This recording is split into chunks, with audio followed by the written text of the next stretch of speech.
ברוכים הבאים לדקת הבריאה, אני אריק הום. בפרק זה נדון בשאלה כמה גדול זה גדול. על מנת לברר, בואו ונעבור לחדר הסימולציה. עם קוטר של כ-13,000 קילומטר, כדור הארץ נראה גדול. אבל הוא לא כל כך גדול בהשוואה לצדק, ואפילו פחות בהשוואה לשמש.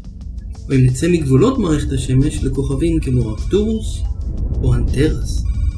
ובדיוק כשחשבנו שזה כבר לא יגדל יותר, זה גדל עוד.